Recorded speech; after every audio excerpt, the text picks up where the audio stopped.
안녕하세요. 초롱부동산 TV소장 방희선입니다. 오늘은요, 재개발이나 재건축에 투자를 하실 때 원조합원의 자격으로 투자를 하는 게 유리한지, 아니면 관리처분 인가일 이후에 매수를 하셔서 승계조합원이 되는 자격으로 투자를 하는 게 유리한지, 오늘 그거를 좀 몇 가지 사안들을 놓고 한번 비교를 해볼까 합니다. 먼저 성격은요, 원조합원은 부동산 자체를 매수를 하셔야 되겠죠. 집이든 토지든 상가든 부동산 자체를 매수하셔야 원조합원이시고요.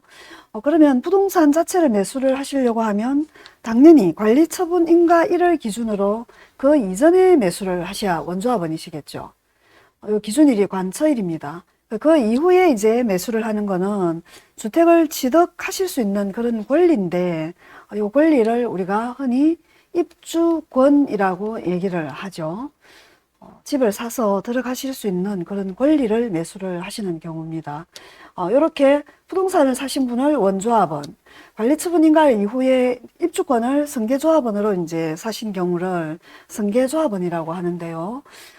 그러면 이 두 가지는 각자 요 해당되는 원조합원의 요 부동산과 승계조합원 자격의 요 입주권을 각자 그 물건을 매도를 하실 때는 비과세가 과연 둘 다 가능한지, 그걸 또 따져보면 부동산은 당연히 관리처분 인가일을 기준으로 그 이전에 2년 이전부터 주택으로 보유를 하셨다든지, 아니면 관리처분이 나도 집을 철거를 하기 전까지 이렇게 보유한 기간이 합해서 2년이 된다라고 하면, 그리고 다른 집이 없다든지 아니면 있다 하더라도 그 집을 뒤에 집을 사신 지가 3년이 안 지났다든지, 이런 경우에는 이제 비과세 적용을 보면서 매도를 하실 수 있겠죠. 원조합원의 요 부동산을요. 근데 요 입주권은 신분이 이제 그 집에 오랫동안 거주를 했었지만 관리처분이 나서 이제 입주권으로 바뀐 상태에서 이주를 해야 되는데, 이때 매도를 하고 입주권을 매도를 하고 이사를 나가시려고 한다, 이럴 때는 요 입주권은 비과세가 되기도 하고, 또 아니면 관리처분 인가일 이후에 매수를 하셨던 그냥 순수 승계조합원의 입주권이라 하면 입주권 신분으로 매도를 할 때는 비과세가 불가겠죠. 근데 요 입주권은 또 분양권하고는 달라서 입주권으로 승계조합원으로 사셨다 하더라도 보유하신 지 2년이 지나면 첫해는 77%겠죠. 그리고 둘째는 66%. 만 2년이 지나면 일반 세율 적용은 됩니다. 승계조합원으로 입주권만 취득을 하신 경우에도. 입주권을 샀는데 2년을 보유했대서 비과세 되겠지, 나 이거 하나만 있는데 비과세 되겠지, 그렇게 또 착각하시면 안 됩니다. 며칠 전에 상담하러 오셨던 분이 양정 3구역 그 입주권을 매수를 하셨더라고요. 승계조합원으로서. 근데 2년만 보유하면 비과세가 된다라고 듣고 매수를 하셨대요. 그거 안 되는 이야기죠. 관리처분 인가일 기준으로 그 2년 더 이전부터 주택으로 보유해야 그는 가능한 이야기입니다. 이런 거 한번 챙겨보셔야 되고요. 그 다음에 양도소득세 중과적용 여부. 지금은 중과라 하는 거는요, 요거는 조정 대상 지역에만 있는 이야기입니다. 양도세를 중과하는 거는. 그럼 지금 대한민국에는 강남 3구랑 용산이랑 그렇게만 조정 대상 지역이죠. 거기에서 뭐 어떤 원조합원으로 관리처분 인가일 이전에 뭐 집을 샀다, 아니면 그냥 다른 재개발이 아닌 곳에 아파트를 가지고 있다, 그럴 때 이제 중과 적용이 되는 거고요. 근데 강남의 한복판에 있는 거라 하더라도 거기에 재개발이나 재건축을 매수를 하셨는데 관리처분이 나고 입주권 신분이 되었어요. 이 입주권 자체를 이제 판다라고 가정을 하겠습니다. 이럴 경우에는 얘는 중과 적용은 안 됩니다. 그냥 일반 세율입니다. 일반 세율. 승계조합원은 아까 비과세도 안 되지만 중과 적용도 벗어날 수 있습니다. 그래서 예를 들어 전국이 부동산 가격이 막 그냥 다 치솟아 가지고 펄펄 끓을 그럴 즈음에 정부에서 규제를 하느라고 전국을 뭐 자고 나면 조정을 묻고 이랬던 시절이 있었죠. 그럴 때는 사실은 절세 차원의 재테크는 그거 자체를 팔아도 중과가 없는 그런 입주권을 보유를 하셨다가 일반 세율로 부부 공동 명의로 사셔서 일반 세율로 양도를 하시는 게 굉장한 절세 재테크의 투자 방법이기도 합니다. 이런 장점이 있고요. 그 다음에 조합원의 어떤 그 지위를 취득하는 거는 이제 언제를 기준으로 보느냐. 원조합원은 당연히 관리처분인가 이전에 매수하셔야 원조합원이 됩니다. 관리처분인가 일 이후에 매수를 하시는 분은 승계조합원의 지위가 되겠죠. 각각의 주어지는 혜택들이 또 다 다릅니다. 그죠? 그 다음에 아까 앞에서도 잠깐 언급을 했었지만 입주권 상태를 매도를 할 때 비과세 여부. 요거는 아까 앞에 있는 원조합원은 당연히 비과세 요건을 충족하면 비과세가 되는데 입주권 신분으로 바뀐 거는 비과세일 수도 있고 아닐 수도 있지만 취득 자체를 승계조합원으로 취득을 하셨다 하면 승계조합원은 아예 처음부터 입주권 사신 거잖아요. 이런 분은 비과세 자체가 불가겠죠. 입주권 자체를 팔 때는 비과세가 안 됩니다. 만 2년이 지나도 그냥 일반 세율이에요. 그러면 승계조합원이 이제 비과세를 받으려고 하면 언제가 뭐 팔아야 되느냐. 그거는 완공이 되고 나서 신규 주택으로 바뀌고 나서 그 기준일이 사용 승인일입니다. 조합원은 사용 승인일 플러스 2년이 지나고 난 이후에 매도를 하셔야 그 혜택들을 누리실 수가 있습니다. 그리고요. 그럼 6번째는 비과세 판정을 할 때 주택수에 들어가느냐 안 들어가느냐 이제 이거를 또 뭐 생각을 해봐야 되겠죠. 원조합원은 당연히 비과세 판정을 할 때 주택수에 들어갑니다. 그죠? 그리고 승계조합원 입주권도 내가 요거 말고 다른 기존 살고 있는 아파트를 파시려고 하는데 그 집 가지고 있고 입주권 하나를 샀어요. 얘는 당연히 멀쩡하게 살아있는 하나의 그냥 주택으로 카운트가 됩니다. 양도세 계산할 때 다 들어갑니다. 그리고 중과 여부는 아까 앞에 말씀드렸던 것처럼 입주권 자체를 팔 때는 중과가 안 되지만 다른 조정지역에 있는 다른 아파트를 매도할 때 입주권을 하나를 가지고 계시다. 그러면 이거 가지고 있기 때문에 이 아파트는 만약에 2주택으로 뭐 비과세가 아닌 과세로 판다라고 하면 카운트가 됩니다. 조합원 입주권 가지고 계신 거도요. 그래서 이런 건 좀 조정지역에 계신 분이 뭐 투자를 하신다 하면 조금 세밀하게 보셔야 될 것 같습니다.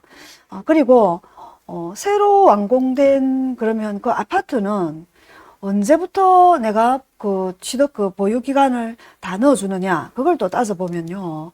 먼저 승계조합원은요. 앞에 관리처분난 바로 그 뒷날 사서 이 사업이 너무 느려져 가지고 10년을 들고 있었어요. 그러다가 10년 뒤에 사용 승인이 나고 이런 구역들 많이 있습니다. 10년 뒤에 사용 승인이 나서 그리고 주택으로 뭐 2년을 보유했다가 양도를 한다라고 칩시다. 이분은 집을 몇 년 동안 보유하고 파는 게 되느냐면 그냥 2년이에요. 사용 승인일부터 2년. 승계조합원은 2년입니다. 아파트가 완공된 그 사용 승인일이 취득 기준일이 되고요. 그러면 원조합원은요. 아버지가 6.25 뭐 그 전쟁 이후에 정말로 월남을 하셔가지고 부산에 오셔가지고 단독주택을 하나를 샀는데 그게 보유한 지 한 70년 됐다라고 합시다. 70년이 됐는데 너무 낙후해가지고 이제 지금 재개발이나 재건축을 하게 된 거예요. 그러면서 관리처분이 났고 이제 이주를 하면서 입주권 신분이었지만 양도를 했어요. 그 집 하나만 있고 이럴 경우에는 그러다가 그 집이 이제 완공이 됐어요. 새 아파트로. 완공이 다 돼서 들어가서 거주를 이제 하시게 되겠죠. 근데 그런 경우에 완공되고 나서 또 2년을 딱 들고 있다가 팔아야 비과세가 되느냐. 아니면 이런 경우에는 70년 전에 아버지가 험하게 샀던 그 집 최초 취득일, 그날부터 보유기간으로 다 봐주느냐. 그날부터 다 봐줍니다. 원조합원은 제일 처음에 뭘 샀다고 해요? 부동산을 샀고, 이 부동산은 최초 취득일 그날부터 보유기간에 카운트가 됩니다. 공사했던 기간 있죠? 집 부수고 없어졌던 그 기간. 만약에 뭐 10년 동안 공사를 했다 합시다. 그 10년도 보유기간에 다 넣어줍니다. 그럼 장기 보유 특별 공제 뭐 요것도 적용이 될 건데 요거는 또 조금 나누어서 계산하는 그런 부분이 있습니다. 감정가에서 권리가에서 최초 취득 가액까지의 그 금액만 장기 보유 특별 공제 기간을 적용하고 요런 게 있고, 그다음 나머지는 또 추가 분담금 넣은 거는 그거는 그거대로 별도로 그때부터 또 계산해서 양도일까지 뭐 계산하고 요런 게 있습니다. 좀 더 자세한 거는 또 제 다른 유튜브 영상 제가 찾아보면 다 업로드를 해뒀습니다. 한번 찾아보시고요. 그리고 보유기간까지 제가 같이 설명을 드렸네요. 그 다음에 이제 대체주택의 혜택과 종전주택 비과세 혜택. 재개발 지역에 이렇게 투자를 할 때는 그 재개발 사업 진도가 오늘 사서 뭐 한 1, 2년 뒤에 바로 완공돼서 입주, 이런 진도는 좀 드물죠. 그러다 보니 똘똘한 지역에 재개발 뭐 초기 지역이든 뭐 관리처분이 난 곳이든 원조합원이든 승계조합원이든 똘똘한 자리에 재개발이나 재건축 그 물건을 하나를 보유를 하시고, 그리고 원조합원의 경우에는 요 집이 먼저 있으면서 그 뒤에 이제 새로 이사갈 집을 하나를 더 매수하게 되시잖아요. 그게 대체주택입니다. 뒤에 샀지만 이 집을 팔고 재개발이 되는 요 아파트로 이사 올 때 뒤에 산 요 집을 굳이 2년 살고 2년 보유 안 해도 1년 이상만 보유하고 거주하면 전 세대원이 그 보유 거주를 하고 새 아파트로 들어오면, 완공 3년 안까지 들어오면 뒤에 산 집도 비과세 해줄게. 이게 대체주택이에요. 굉장한 혜택인 거죠. 뒤에 산 집도 비과세 되는 일은 이 대체주택 외에는 없습니다, 거의. 그런 혜택을 주는데, 그러면 두 개를 같은 플랜을 가지고 가시려고 하면 똘똘한 대체주택을 사면 너무 멋진 재개발 플랜이 되겠죠. 투자 플랜이 되겠죠.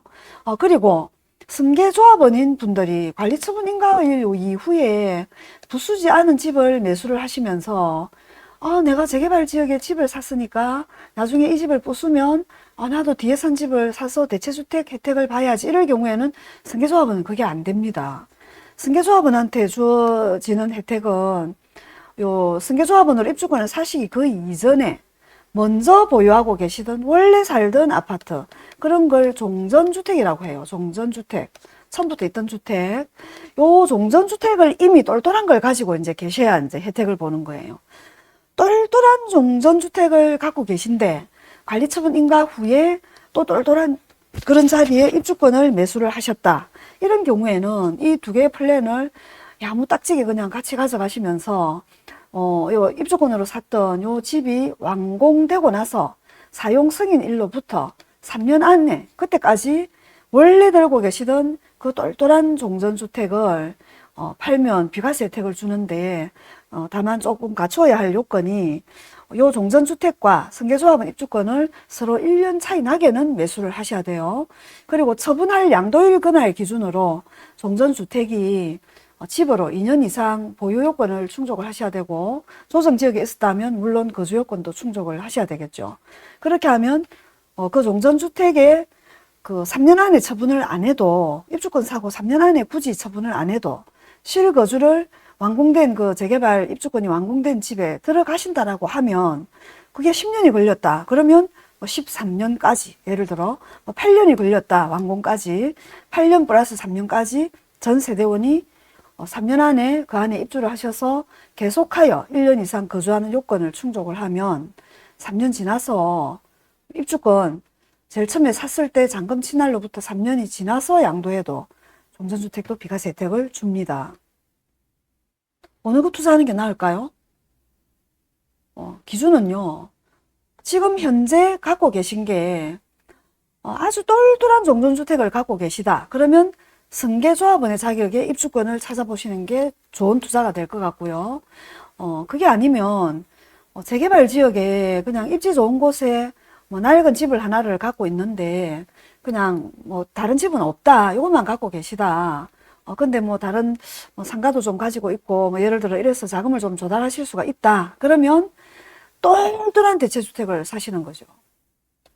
정말 두 개 다 매력적인 그런 투자 포인트입니다.